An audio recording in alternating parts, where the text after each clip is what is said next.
زمانہ آیا کہ قریش کے ظلم و ستم اور جور و جبر اتنے زیادہ بڑھ گئے کہ کمزوروں پر جو ظلم ڈھاتے تھے، زیادتی کرتے تھے، وہ دیکھے نہیں جاتے تھے۔ تو سیدنا صدیق اکبر شہر مکہ کو چھوڑ کر کے مکہ سے باہر جا رہے تھے۔ راستے میں ابن دغنہ ملا، یہ قریش کا سردار تھا، اور اس نے کہا کہ آپ کدھر جا رہے ہیں؟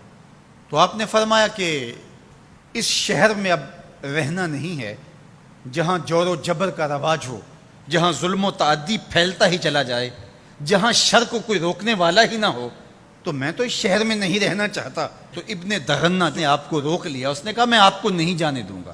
ان مثلک لا یخرج ولا یخرج، آپ جیسا شخص کبھی بھی شہر سے باہر نہیں جائے گا اور نہ اس کو نکالا جا سکتا ہے۔ جناب سیدنا صدیق اکبر رضی اللہ تعالی عنہ کے بارے میں گواہی ایک کافر کی سنیے جو دھرم میں، عقیدے میں مخالفت رکھتا ہے، لیکن سچائیاں تو سر چڑھ کے بولتی ہیں۔ اب ابن دغنہ سیدنا صدیق اکبر کو بازو سے پکڑ لیتا ہے اور واپس مکے کی طرف چلتے ہوئے کہتا ہے فَإِنَّكَ تَكْسِبُ الْمَعْدُومَ، اس لیے کہ جس کا کوئی کمانے والا نہیں، ابو بکر تم اس کے کمانے والے ہو۔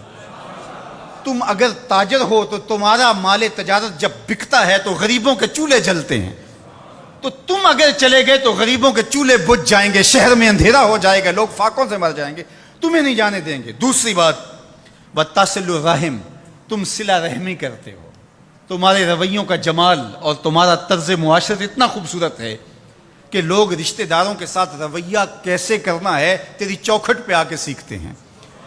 تیسری بات وَتَحْمِلُ الْكَلَّ، جس کا کوئی بوجھ اٹھانے والا نہیں، ابو بکر اس کا بوجھ تم اٹھاتے ہو، اس کی ضرورت کو تم پورا کرتے ہو۔ وَتَقْرِي الضَّيْفَ، اور آپ مہمان نواز ہیں، اور وَتُعِينُ عَلَى نَوَائِبِ الْحَقِّ، اور آپ ان لوگوں کی مدد کرتے ہیں جو راہ حق کے اندر مشکلات میں گھر جاتے ہیں۔ اب وہ 5 باتیں جو ام المومنین نے حضور علیہ السلام کے بارے میں کہیں، وہی 5 باتیں ابن دغنہ نے حضرت صدیق اکبر کے بارے میں کہیں۔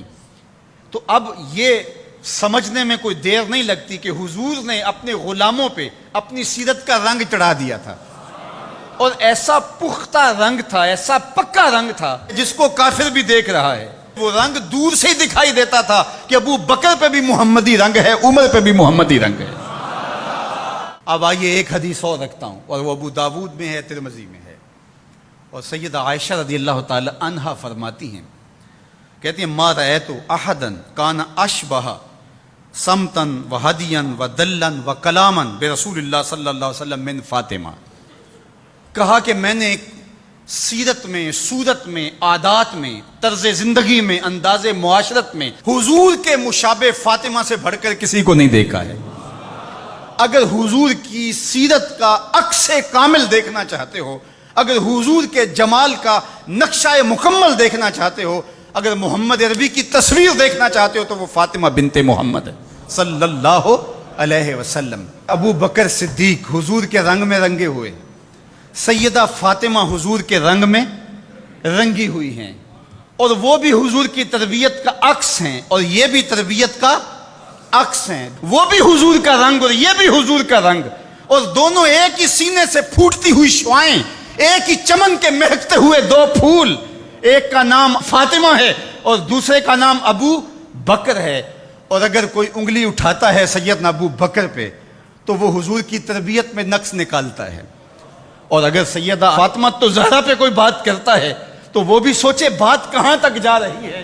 اس امت کو الجھا دیا گیا، اہل بیت اور صحابہ کو الگ الگ خانوں میں بانٹ کر کے اس انداز کے ساتھ پیش کیا گیا کہ جس طرح اہل بیت کے ماننے والے اور ہوتے ہیں اور اصحاب رسول کے ماننے والے اور ہوتے ہیں۔ ہماری محبتوں کا مرکز ذات رسالت مآب صلی اللہ علیہ وسلم ہے۔